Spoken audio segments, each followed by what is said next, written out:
Chapter 1 the game of life. जीवन एक खेल है। Life is not a battle, it's a game. Life कोई जंग नहीं है, ये एक गेम है।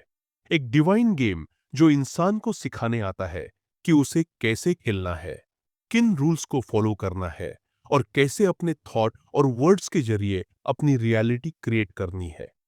इस गेम का सबसे बड़ा रूल है, जो तुम सोचते हो और कहते हो वही तुम्हारी लाइफ में मैनिफेस्ट होता है। थॉट्स की पावर।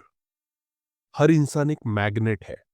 हमारे थॉट्स मैग्नेटिक वेव्स की तरह यूनिवर्स में जाते हैं और वैसे ही सिचुएशंस अट्रैक्ट करते हैं। अगर तुम पॉजिटिव सोचोगे तो पॉजिटिव रिजल्ट्स मिलेंगे। अगर तुम्हारे मन में डर, शक या नेगेटिविटी है तो वही सब तुम्हारी लाइफ में आएगा। एक महिला हमेशा कहती थी, मैं बहुत गरीब हूं, मेरे पास कुछ नहीं है। और सच में उसकी लाइफ में कुछ भी नहीं था, क्योंकि उसने अपने वर्ड्स से अपनी रियलिटी बना ली थी। इसलिए अपने वर्ड्स और थॉट्स को ऐसे चुनो जैसे तुम अपने भविष्य को लिख रहे हो, क्योंकि सच में तुम वही कर रहे हो। वर्ड की शक्ति। वर्ड्स सिर्फ आवाज नहीं होते, वो सीड्स होते हैं। जब तुम बोलते हो तो तुम लाइफ के फील्ड में बीज बो रहे होते हो, और हर बीज एक दिन फल देता है, चाहे वो अच्छा हो या बुरा।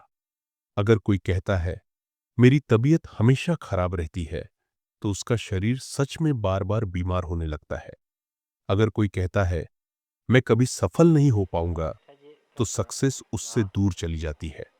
इसलिए अपने शब्दों से प्यार करो, उन्हें सजगता से बोलो, क्योंकि यूनिवर्स तुम्हारी हर बात को सीरियस लेता है। फेथ बनाम डर। फेथ और डर दोनों इमेजिनेशन का इस्तेमाल करते हैं। फेथ कहता है सब अच्छा होगा, डर कहता है कहीं कुछ बुरा ना हो जाए। तुम किसे चुनोगे? एक कहानी है, एक आदमी को बहुत डर लगता था कि कहीं उसके घर चोरी ना हो जाए। वो हर रात दरवाजा चेक करता, खिड़कियां बंद करता, और फिर भी डर के मारे सो नहीं पाता। एक दिन सच में उसके घर चोरी हो गई। क्यों? क्योंकि उसने अपने डर से उस सिचुएशन को अट्रैक्ट कर लिया। इसलिए फेथ रखो, डर नहीं। Divine design. ईश्वर की योजना। हर इंसान की लाइफ में एक परफेक्ट प्लान है जो गॉड ने बनाया है। लेकिन जब हम ईगो, डर या जेलसी में फंस जाते हैं तो उस डिवाइन पाथ से भटक जाते हैं। अगर हम गॉड की गाइडेंस के साथ चले तो रास्ते खुद ब खुद खुलते जाते हैं, जैसे एक रिवर अपने रास्ते खुद बना लेती है। तुम्हें सिर्फ सरेंडर करना है और कहना है let thy will be done. Intuition. अंतर्ज्ञान की आवाज। हम सबके अंदर एक इनर वॉइस होती है जो सॉफ्टली विस्पर करती है, यह सही है, यह मत करो। वही हमारी सोल की आवाज है, हमारा डिवाइन जीपीएस। जो लोग अपनी इंट्यूशन को सुनते हैं उनकी लाइफ स्मूथ होती है, और जो इग्नोर करते हैं वो भटक जाते हैं। इसलिए हर सुबह थोड़ी देर खुद से जुड़ो, मेडिटेट करो और पूछो आज मैं क्या करूं। आंसर आएगा, धीरे लेकिन साफ। कार्मा। जो बोओगे वही काटोगे। लाइफ में सब कुछ एनर्जी है। जो एनर्जी तुम दूसरों को देते हो वही वापस तुम्हारे पास आती है। अगर तुम प्यार दोगे तो प्यार मिलेगा, अगर नफरत तो नफरत। इसलिए किसी को धोखा मत दो, किसी का हक मत छीनो, क्योंकि यूनिवर्स सब देखता है और सब लौटाता है। फॉरगिवनेस। क्षमा की शक्ति। किसी को माफ करना आसान नहीं होता, लेकिन जब तुम माफ करते हो तो सबसे पहले खुद को हील करते हो। एक महिला थी जिसने अपने दुश्मन को सालों तक माफ नहीं किया।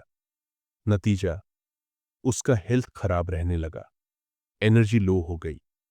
जब फाइनली उसने उसे माफ किया तो जैसे जिंदगी फिर से खिल उठी। फॉरगिवनेस कोई दूसरों के लिए नहीं होता, वो अपने लिए होता है। कंक्लूजन। जीवन एक खेल है, खेलो प्यार से। ये लाइफ एक ब्यूटीफुल गेम है जहां तुम क्रिएटर हो। तुम्हारे थॉट्स तुम्हारे वेपन्स है, और तुम्हारा हार्ट तुम्हारा कंपास। सोचो अच्छे, बोलो साफ, भरोसा रखो गॉड पर, और देखो कैसे तुम्हारी लाइफ एक मैजिकल जर्नी बन जाती है। नेक्स्ट चैप्टर में हम जानेंगे कि कैसे हमारा वर्ड, हमारा स्पीच, हमारा सबसे बड़ा हथियार होता है। Stay tuned.